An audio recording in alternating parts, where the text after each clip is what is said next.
Morning with Farah.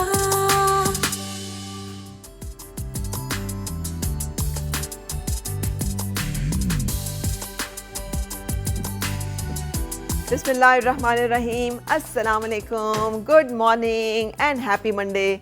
I hope and I wish हमेशा की तरह कि बहुत ही खुशगवार और ज़बरदस्त किस्म का वीकेंड गुजरा होगा। वीकेंड का मतलब ये होता है कि हमारा फैमिली टाइम।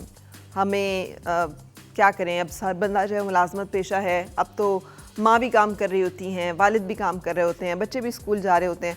पूरा हफ्ता हमारा एक अफरा तफरी भाग दौड़ में गुजर रहा होता है। टाइम ही नहीं होता कि हम एक दूसरे के साथ बैठें, बातें करें। लेकिन अगर आप उन फैमिलीज़ में से हैं जो वीकेंड पे भी वक्त निकाल लेते हैं ना, तो बहुत ब्लेस्ड हैं, इसलिए कि ये जो फैमिली टाइम है ये दुनिया का सबसे कीमती और सबसे खूबसूरत टाइम है। वैसे तो मैं ये एक्सरसाइज खुद ही करती हूँ और किसी को रेकमेंड नहीं करती कि आप ये एक्सरसाइज करें, लेकिन ज़रा करके देखिएगा। जैसे कि एक लम्हे के लिए यहाँ पे बैठ जाएं यूँ, या कहीं आप बैठे हुए हैं उसी को ही देख लें और एक लम्हे के लिए सिर्फ ये फील करें कि आप इस दुनिया से चले गए हैं, नहीं है इस दुनिया में, या जा रहे हैं अभी। तो क्या चीज़ है जो कि आप करना चाहेंगे वो आखिरी चंद लम्हात में, वो चंद मिनट, वो चंद लम्हे।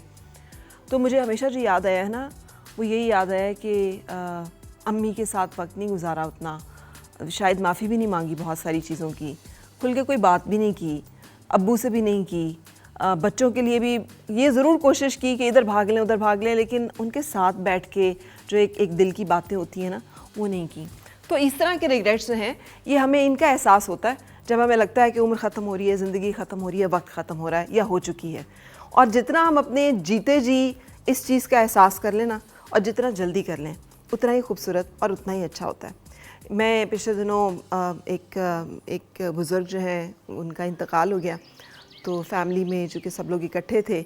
आप यकीन कीजिए जो सबसे ज़्यादा तकलीफ़ की बात थी ना, वो उनकी बेटे के लिए ये थी कि मैंने ज़िंदगी में पहली बार अब्बू को जो है वो किस किया है आज जब वो दुनिया में नहीं है। मुझे नहीं पता कि मैं उन्हें किस कर रहा हूँ। सारी ज़िंदगी, सारी दुनिया में, सारे वक्त में अब्बू चूमते रहे, अब्बू गले लगाते रहे। हमें ख्याल ही नहीं आया कि यार हमें भी अब्बू को किस करने की ज़रूरत है, हाथ पे कर लें, माथे पे कर लें, उन्हें बताएं we love you very much, we owe you so much, everything, जो कुछ भी हैं आप ही की वजह से हैं। ये बातें जो है ना, ये बहुत कीमती हैं आजकल की इस मशीनी दुनिया में। जब बच्चों को भी हमने मोबाइल पकड़ा दिया है, हम सबके हाथों में भी मोबाइल है और हम एक आर्टिफिशियल दुनिया में आर्टिफिशियल लोगों के साथ रहते हैं। उस आर्टिफिशियलिटी में हमारे अंदर जो एक इंसान है ना, वो वही है जो कि हमेशा से था, जो अल्लाह ताला ने जैसे बनाया है और वो वैसा ही रहेगा। वो मॉडल चेंज नहीं हो रहा, उसके वो रूह जो है वो तब्दील नहीं हो रही, उस रूह की जो डिमांड है, उसकी जो ज़रूरियात है वो तब्दील नहीं हो रही। तब्दील हो रही है तो हमारे इर्द गिर्द की मशीनी दुनिया। सो वो रूह जो है ना, वो फिर बेचैन हो जाती है, वो डिस्टर्ब होती है। सो अपनी रूह से कनेक्ट करने के लिए अपने प्यारों से ज़रूर कनेक्ट करें कि जब हम दुनिया में आएँ और जब हम रोते हैं और जब हम पहली दफ़ा आँख खोलते हैं, तो जो हाथ हमें गोद में लेते हैं, जो हमें सहलाते हैं, जो हमें यकीन दिलाते हैं कि तुम महफूज हो, और फिर उसके बाद हमारे मियाँ बीवी के रिश्ता कितना खूबसूरत होता है। और एक चीज़ और बहुत जालिम है ना, वो है एक्सपेक्टेशंस। मैंने रिश्तों को, भले वो कोई दुनिया का रिश्ता हो, सिर्फ जिसे कहना चाहिए ऐसी उम्मीदों की वजह से, गैर ज़रूरी एक्सपेक्टेशंस की वजह से टूटते देखा है। और मुझे अल्लामा इकबाल का वो शेर याद आ जाता है, बुतों से तुझको उम्मीदें, खुदा से ना उम्मीदी, मुझे बता तो सही कि और काफरी क्या है। हम जब किसी रिलेशनशिप में एंटर होते हैं ना, तो मुझे लगता है कि लड़की ने भी इतना बड़ा एक बैग बोझ होता है उसका, जो वो डायरेक्ट मियाँ के सर पे डालती है और कहती है बस ये मेरा बोझ उठाने के लिए। सेम गोज़ फॉर मर्द कि जब शादी होती है तो उसकी भी तरफ से जिम्मेदारियों का या एक्सपेक्टेशंस का एक बोझ होता है, जो वो बीवी के सर पर डालता है और कहता है बस ये बोझ उठाने के लिए है। हालांकि ज़िंदगी का सफ़र एक दूसरे के साथ मिल बांट के जीने के लिए है, और उसमें कुछ भी परफेक्ट नहीं होता।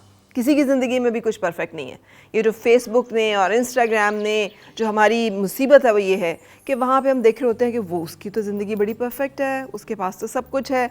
यकीन कीजिए कि आज तक इस दुनिया में कोई नहीं आया जिसके पास सब कुछ है, और कोई नहीं आएगा जिसके पास सब कुछ होगा। वो हमारी तरह से ही नामुकम्मल अधूरे इंसान हैं।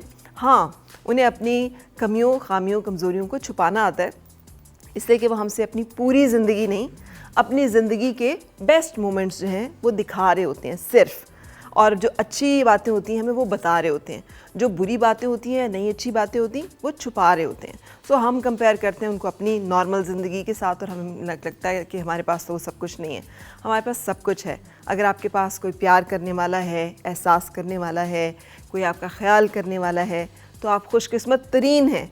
और अगर आप उन लोगों में से हैं जो करते हैं किसी दूसरे के लिए, तो यकीन कीजिए कि आप जैसा तो कोई इंसान है ही नहीं। So value these things and celebrate them and enjoy your life. और आज का प्रोग्राम भी हमने इसी अपने थीम के ऊपर तरतीब दिया है। ज़िंदगी का सफ़र जो है वो कठिन होता है।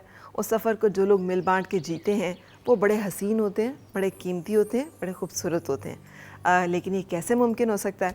आज के मेहमानों से मिलेंगे तो हम इसके बारे में बहुत सारी बातें करेंगे और ये जानने के लिए कि कौन आ रहे हैं और क्या बातें होने वाली हैं। Stay with us because we'll be back after a short break. और मिलके गुनगुनाए हैं गुमशुदा जो खुशियाँ, सारी वो